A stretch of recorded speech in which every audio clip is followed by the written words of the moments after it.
꼭 필요한 사람은 저다. 연습시장, 인턴시장, 초보시장 사실 아니냐. 나라를 살리기 위해서입니다. 안녕하세요.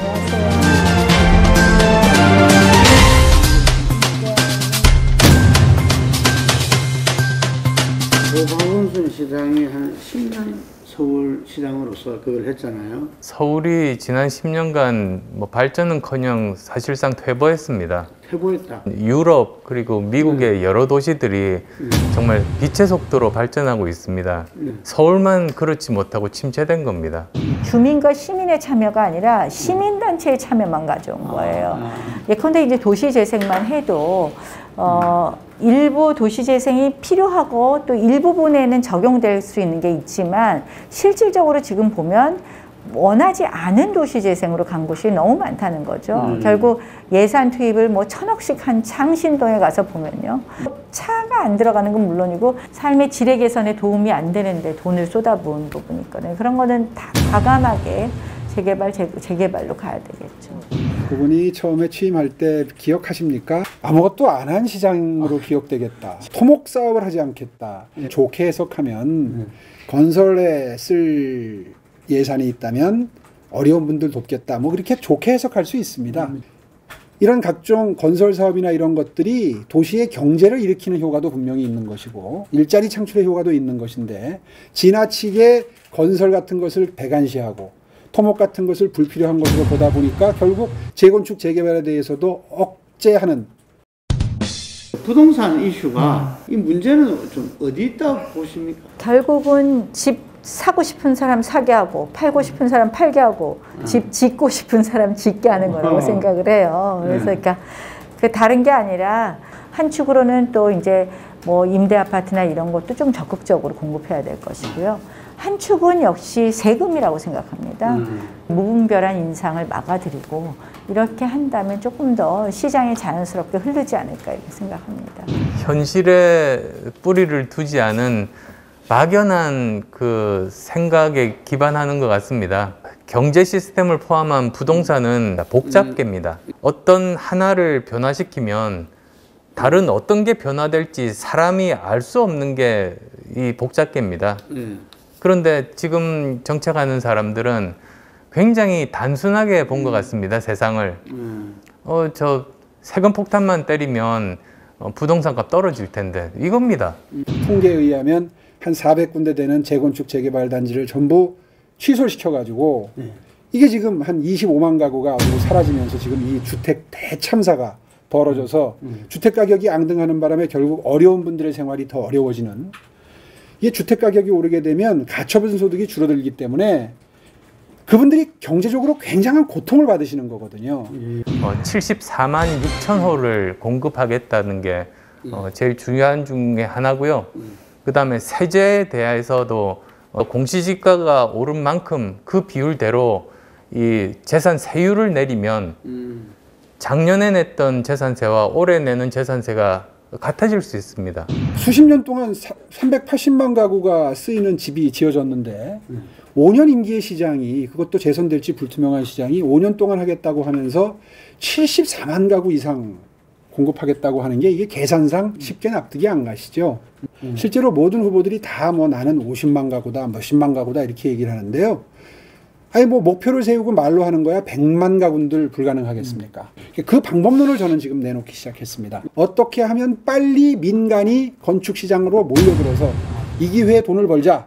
결국 돈 벌도록 해주는 게 그 사람들을 움직이는 유인입니다. 본인께서도 야권 후보 단일화는 필요하다 말씀을 하셨어요. 네. 그래서 좀 어떻게 진행돼야 되는가. 단일화는 뭐 저 안철수 후보 보고 룰 정하라 그래도 저는 뭐 받아들이겠습니다. 근데 이제 아직 제가 후보가 아니니까 제가 말씀드리기는 그렇고요. 그 나경원 후보는 안 대표가 제안하면 자기 받겠다 이렇게 표현하더라고요. 제가 제안했던 것이 지금부터 실무 협상을 시작하자. 그게 제일 중요한 골자였습니다. 그리고 그러면 왜 3월 달부터 시작하면 안 되느냐? 늦습니다. 그렇기 때문에 정말 어려운 제안을 드렸는데 그때는 사실 답변이 없으셨습니다. 그러다가 이제 제가 출마 선언을 하고 나서고 이틀 있다가 이제 무슨 뭐 들어와서 하시는 것도 가능하다든가 이제 이런 말씀을 하기 시작하셨거든요. 저는 그 부분에 대해서는 안타깝지만 실기했다. 저보고 입당하라는 게 유일한 요구 조건이었습니다. 탈당 요구입니다. 지금 지지율 한 10% 정도 되는 정당입니다. 그런데 제가 여기를 탈당을 하면은 나중에 누가 단일 후보가 된다고 한들 이 사람들이 지지하지 못할 겁니다. 합당은요? 유일하게 제안한 게 입당이었습니다. 아, 재난지원금 우리 안 대표님은 어떻게 해야 된다고 보십니까? 저는 논란이 된다는 것 자체가 이해가 안 갑니다. 아, 재난지원금이니까 예. 그 이름 그대로 재난을 당한 사람한테 줘야지 재난을 안 당하고 월급도 그대로인 사람에게 주는 거는 아니지 않습니까? 이제 한 두세 달 정도밖에는 못 버틸 거라고 그러네요. 국가 정책에 따르면서 피해를 본 그 사람들을 도와주는 게 또 국가의 몫이기도 하지 않습니까? 제가 재난지원금은 일회성으로 한 번 주고 마는 거고 의미가 없다고 보는 거예요. 그래서 1회 공약이 뭐냐면 1인당 5천만 원씩까지 3년 거치 5년 상환할 수 있는 그런 초저리 금리 1% 금리로 대출할 수 있게 해드리겠다는 겁니다. 그러니까 120만 명 정도 돼요. 소상공인, 자영업자, 특고 근로자, 프리랜서, 예술인. 왜 이런 공약을 냈느냐? 재난지원금은요, 한 달 월세도 안 돼요. 200만 원을 받든 300만 원을 받든 그런 분들한테 이제 5천만 원 빌려드리겠다는 건데 방법은 간단합니다. 기금 6조 만들어서 서울신용보증기금에 넣으면 90조까지 대출이 가능합니다. 지금 쓸 수 있다고 다 써버리면 나중에 재난은 어떻게 감당합니까? 우리가 코로나19 사태의 긴 터널 중에 이제 절반 왔습니다. 그리고 4차 확산, 5차 확산도 가능합니다. 우리가 돈이 없다는 걸 먼저 알아야 됩니다. 이게 과연 국민들의 실질적인 고통을 덜기 위한 어떤 국가적인 배려인가? 아니면은 선거 직전에 또 현금을 풀므로써 어떤 선거 국면에 영향을 미치고자 하는 시도인가는 국민 여러분들이 더 잘 엄중한 눈으로 지켜보고 계십니다. 저는 그런 국민 여러분들의 현명한 판단력을 믿고요. 제가 시장이 되면 코로나 직격탄을 맞은 피해 업종을 중점적으로 서울신용보증재단이라고 하는 서울시의 산하단체를 최대한 활용하겠습니다. 신용보증료율을 한시적으로 1년 동안 제로, 그리고 이자도 일정 부분 서울시가 기금을 만들어서 지원하겠습니다.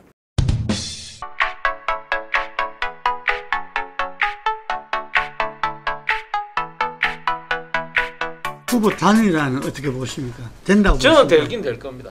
단일화가 조만간에 되진 않는다. 각자 출마한다.